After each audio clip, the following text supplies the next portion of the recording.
On. छात्रों, आज हम कनिष्क प्रथम की उपलब्धियों के बारे में अध्ययन करेंगे। बीए सेकंड सेमेस्टर में प्राचीन इतिहास के अंतर्गत कनिष्क एक महत्वपूर्ण शासक है जिसकी उपलब्धियों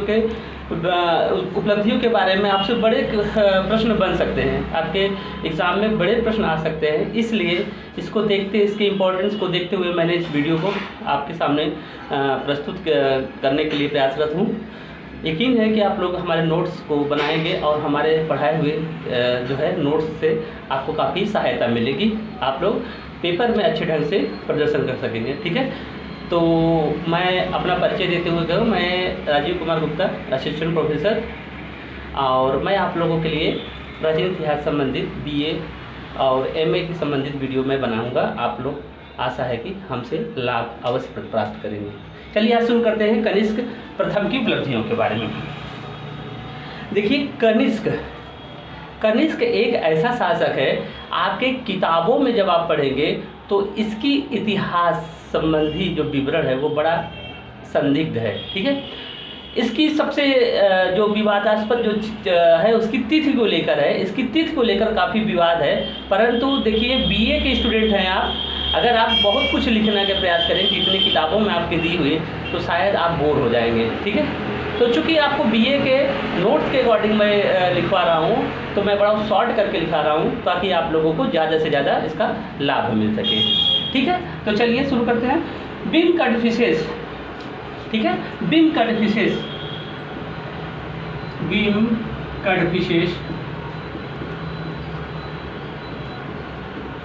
कटफिशेस यह जो है कनिष्क का पिता था। यह कौन था? यह कनिष्क का पिता था। क्यों? क्योंकि केवल एकमात्र अभिलेख रबातक या रबाता, कहीं कहीं रबाता लिखा रहता है, कहीं कहीं रबातक लिखा रहता है। तो याद करिएगा कि रबाता या रबातक अभिलेख यह जो है अफगानिस्तान से प्राप्त हुआ है। इस अभिलेख में कनिष्क ने अपनी वंशावली के बारे में जो है चर्चा की है, जिसमें उसने लिखा है कि वह जो है बीम कटफिशेस का पुत्र था। ठीक है, तो हम इसके पिता का नाम जो है बीम कटफिशेस रबातक नाम अभिलेख से प्राप्त करते हैं, इसलिए हम कनिष्क को उसका बेटा मानते हैं। ठीक है, दूसरी बात यह जो है इसने जो है 78 ईस्वी में, बीम कटफिशेस का यह लड़का था। 78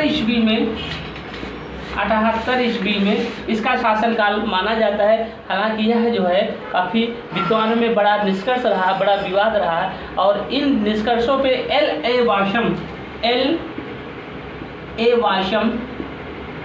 वाशम इनका जो प्रमुख ग्रंथ है वह है अद्भुत भारत, या जो है इसका वंडर दैट वाज इंडिया, अंग्रेजी में इनकी प्रकाशित पुस्तक है।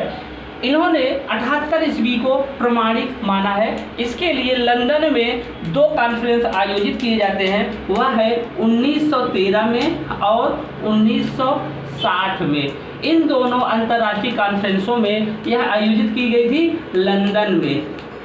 ठीक है, याद रखिएगा यह लंदन में आयोजित की गई थी दोनों कॉन्फ्रेंस, और इन दोनों कॉन्फ्रेंसों से यह निष्कर्ष निकला कि 78 ईस्वी जो है इसकी तिथि माना जाए राज्यारोहण की। ठीक है, परंपराओं के अनुसार इसने जो है 78 ईस्वी से अपना शक संवत प्रारंभ किया था। शक संवत 78 ईस्वी से भारतीय कैलेंडर की भी शुरुआत मानी जाती है। ठीक है, जो आज भारतीय कैलेंडर है वह जो है उसको 1957 में स्वीकार किया गया था। ठीक है, तो 1957 में जब उसको स्वीकार किया गया था तो कौन सा किया गया था? शक संवत को स्वीकार किया गया, जो आज हमारा हिंदू कैलेंडर जिसको हम बोलते हैं। ठीक है, तो यह 78 ईस्वी से ही प्रारंभ हुआ। ठीक है, तो चलिए आगे आप लोग लिखना शुरू करिए साथ साथ, और बीच में जो भी बातें रहेंगी मैं उसको आप लोगों से बताता हुआ चलूँगा।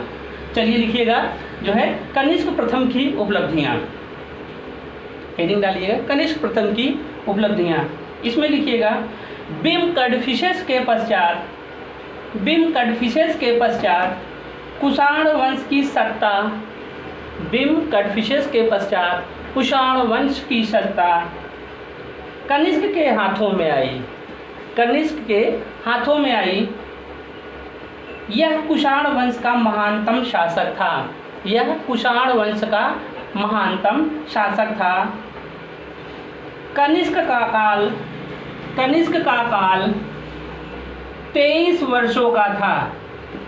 23 वर्षों, कनिष्क का काल 23 वर्षों तक था। जो है आगे लिखिएगा, जो है कनिष्क का प्रारंभिक जीवन अंधकारपूर्ण है। कनिष्क का प्रारंभिक जीवन अंधकारपूर्ण है। उत्तरी अफगानिस्तान के रबाता या रवाता भी इसको बोलते हैं, रवातक भी बोलते हैं। उत्तरी अफगानिस्तान के रबाता से प्राप्त एक लेख में कनिष्क को बिम कडफिसेस का पुत्र बताया गया है। कनिष्क को बिम कडफिसेस का पुत्र बताया गया है तथा उसे, आगे लिखिएगा, तथा उसे साकेत, कौशाम्बी एवं पाटलिपुत्र का विजेता बताया गया है। तथा उसे साकेत, कौशाम्बी एवं पाटलिपुत्र का विजेता बताया गया है। पैराग्राफ चेंज कर दीजिएगा आप लोग, लिखिएगा आगे पैराग्राफ चेंज करके। कनिष्क के राज्यारोहण की तिथि का, कनिष्क के राज्यारोहण की तिथि का कोई निश्चित प्रमाण नहीं उपलब्ध है। कनिष्क के राज्यारोहण की तिथि का कोई निश्चित प्रमाण नहीं उपलब्ध है। इस संबंध में 1913 ईस्वी तथा 1913 ईस्वी तथा 1960 ईस्वी 1913 ईस्वी तथा 1960 ईस्वी में लंदन में दो अंतर्राष्ट्रीय सम्मेलन आयोजित हुए, जिसमें सर्वसम्मति से कनिष्क के राज्यारोहण की तिथि 78 ईस्वी स्वीकार की गई है। 78 ईस्वी स्वीकार की गई है। आगे लिखिएगा, A.L. वाशम महोदय ने भी 78 ईस्वी को कनिष्क के A.L. वाशम महोदय ने भी 78 ईस्वी को कनिष्क के राज्यारोहण की तिथि माना है। कनिष्क के राज्यारोहण की तिथि माना है। अगला है, अब लिखिएगा हेडिंग। अब जो है इसकी प्रारंभिक जानकारी में मिल गई। अब इसका लिखिएगा, हेडिंग डालिएगा, कनिष्क की विजय। ठीक है, कनिष्क की विजय, कनिष्क की विजय।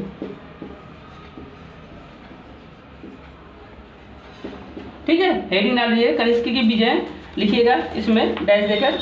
कनिष्क एक महान विजेता था। कनिष्क एक महान विजेता था। उसने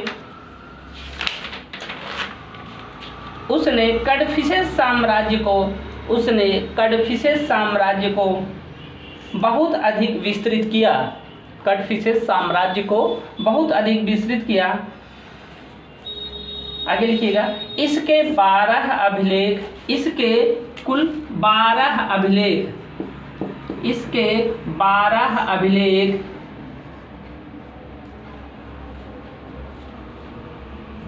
एवं बहुसंख्यक स्वर्ण एवं ताम्र मुद्राएं,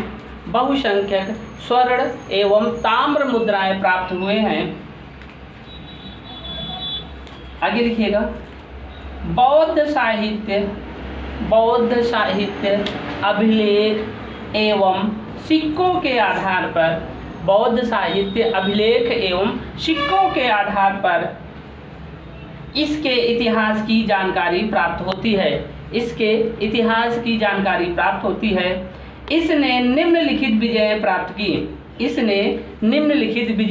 प्राप्त की। डैश देकर आगे लिखिएगा। पहला अपने नंबर 1 डाल लीजिएगा। नंबर एक पहला हेडिंग है पाटलिपुत्र पर आक्रमण। पाटलिपुत्र पर आक्रमण। नंबर 1 पाटलिपुत्र पर आक्रमण। पाटलिपुत्र पर आक्रमण, आप हेडिंग डाल लीजिएगा, लिखिएगा इसमें डैश देकर। श्री धर्म पिटक निदान सूत्र। श्री धर्म पिटक, श्री धर्म पिटक निदान सूत्र। श्री धर्म पिटक निदान सूत्र के चीनी अनुवाद के अनुसार कनिष्क ने पाटलिपुत्र के नरेश को पराजित कर, कनिष्क ने पाटलिपुत्र के नरेश को पराजित कर हर्जाने के रूप में 1 लाख स्वर्ण मुद्रा के बदले 1 लाख स्वर्ण मुद्रा के बदले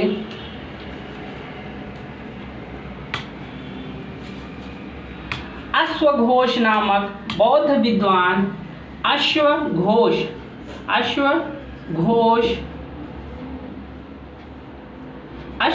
नामक बौद्ध विद्वान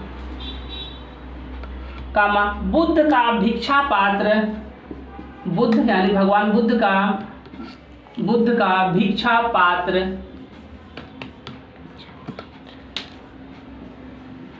तथा एक अद्भुत मुर्गा,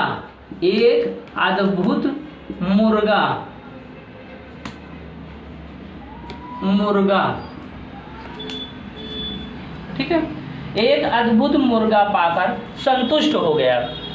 देखिए, जब इसने पाटलिपुत्र पर अधिकार किया तो वहाँ पर उसने 1 लाख हर्जाना मांगा, परंतु उसको क्या मिल गया? उसको इस हर्जाने के एवज में जो है अश्वघोष प्राप्त हो गए, भगवान बुद्ध का भिक्षा पात्र मिल गया और एक अद्भुत मुर्गा।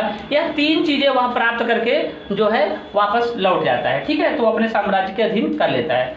दूसरा लिखिएगा, दूसरा इसका जो है हेडिंग है, दूसरा नंबर 2 डाल लिखिएगा, चीन के साथ युद्ध। दूसरा इसका है चीन के साथ युद्ध, चीन के साथ युद्ध, चीन के साथ युद्ध, हेडिंग डाल के लिखिएगा, डैश देकर लिखिएगा। चीनी स्रोतों के अनुसार चीनी स्रोतों के अनुसार चीनी स्रोतों के अनुसार चीन के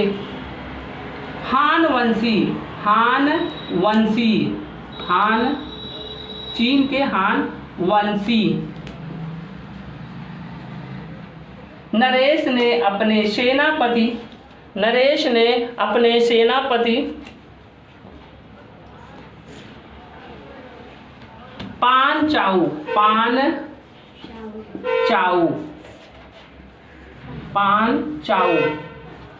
पांचाऊ की सहायता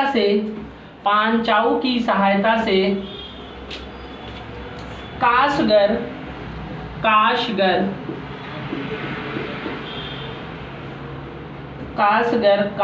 खोतान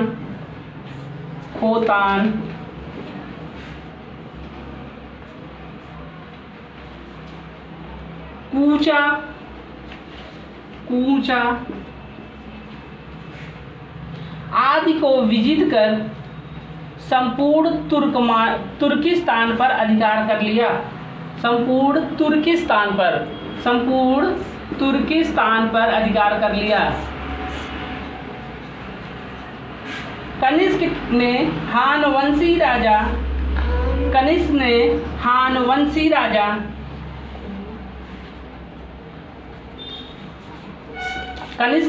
हानवंशी राजा से राजकुमारी से विवाह हेतु प्रस्ताव, हानवंशी राजा की राजकुमारी से विवाह का प्रस्ताव अपने दूत से भेजा। देखिए, जब जो है पांचाऊ ने जो है इन तुर्कमेनिस्तान तक अधिकार कर लिया तो चूँकि कनिष्क का सामना होने वाला था, कनिष्क भी तैयार हो गया कि हमारे तरफ कोई खतरा बढ़ रहा है, तो वह भी अपनी बराबरी, अपनी हैसियत को दिखाने के लिए उसने अपने दूत को भेजा कि जाओ और चीन के राजा से कहो कि मैं आपकी बेटी से विवाह करना चाहता हूँ। ठीक है, तो उसने क्या किया कि जो है विवाह का प्रस्ताव अपने दूत से भेजा, जिसकी हत्या पांचाऊ ने कर दी। जो उसका सेनापति था उसको क्रोधित होकर उसकी हत्या कर दी, पांचाऊ ने कर दी। क्रोधित होकर कनिष्क ने 70,000 अश्वारोहियों की सेना को चीन पर आक्रमण करने हेतु भेजा, किंतु उसकी सेना पराजित हुई। वेनसांग के अनुसार ये चीनी यात्री था। वेनसांग के अनुसार कनिष्क ने दोबारा चीन पर आक्रमण कर चीनी तुर्किस्तान पर अधिकार कर लिया। अगला हेडिंग आपका है जो है पश्चिमोत्तर प्रदेश की विजय। तीसरा आपका हेडिंग है पश्चिमोत्तर प्रदेश की विजय। पश्चिमोत्तर प्रदेश की विजय हेडिंग आपका हो गया। आगे लिखिएगा डैश देकर। कनिष्क के शासनकाल के 11वें वर्ष का एक अभिलेख। कनिष्क के शासनकाल का 11वें वर्ष का एक अभिलेख सुई बिहार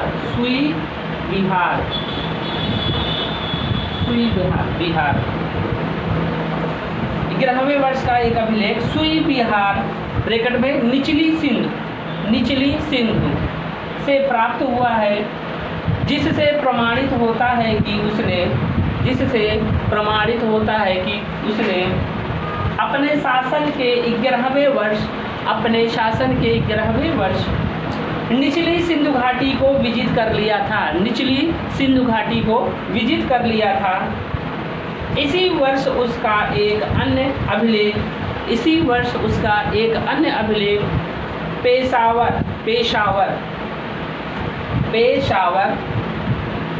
पाकिस्तान में है।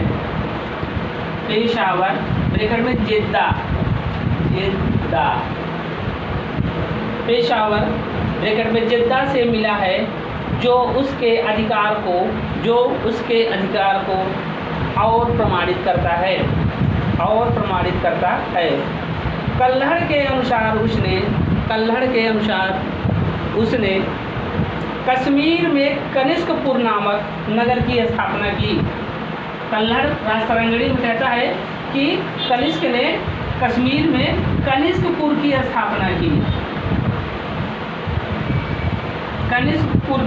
स्थापना की।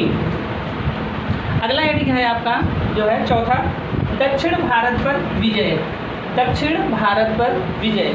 लिखिएगा सांची से शक संवत 28 का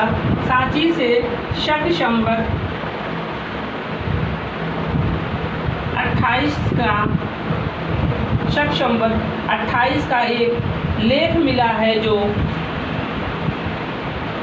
बुद्ध की प्रतिमा पर खुदा है। यह लेख वासिष्ठ का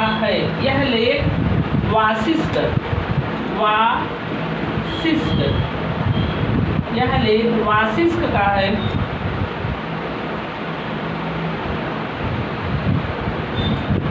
जिसका शासनकाल मात्र 4 वर्षों तक रहा। ऐसी परिस्थिति में कनिष्क के काल में यह विजित किया गया होगा। सांची से वासु या वास राजा का उल्लेख मिलता है। सांची से वासु या वास राजा का उल्लेख मिलता है, जो संभवतः मालवा का उपराजा रहा होगा। मालवा का उपराजा रहा होगा। चलिए पैराग्राफ चेंज करके आप लिखिएगा, जो है पैराग्राफ चेंज करके लिखिएगा मूल्यांकन या निष्कर्ष में। इस प्रकार कनिष्क का साम्राज्य काफ़ी विस्तृत था। इस प्रकार कनिष्क का साम्राज्य काफ़ी विस्तृत था। उसके साम्राज्य के अंतर्गत मध्य एशिया से बिहार तक तथा तुर्किस्तान से विंध्य पर्वत तक के भूभाग सम्मिलित थे। उसकी दो राजधानियां डैश देके लिखिएगा, पुरुषपुर,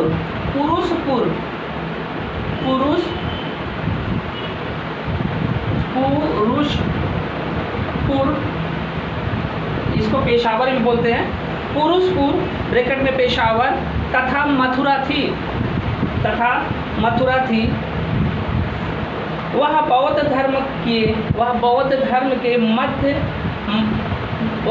धर्म के महायान शाखा का अनुयायी था। वह बौद्ध धर्म के महायान शाखा का अनुयायी था।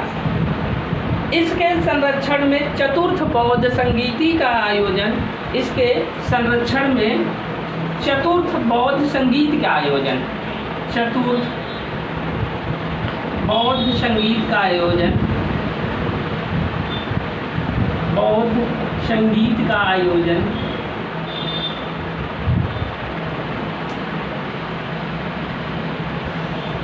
कश्मीर के कुंडल वन में आयोजित हुई, जिसकी अध्यक्षता वसुमित्र ने की थी। अश्वघोष को उपाध्यक्ष के रूप में उसने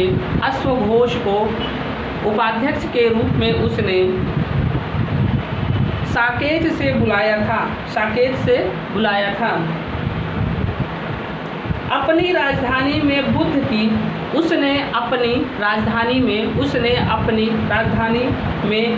की 400 फीट ऊंची प्रतिमा बनवाया।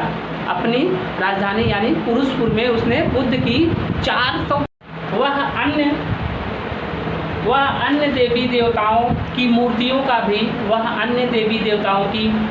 का भी अनावरण किया, जिसमें यूनानी, एलमी, मिस्री तथा हिंदू देवी देवताओं की मूर्तियां प्रमुख थी। उसके दरबार में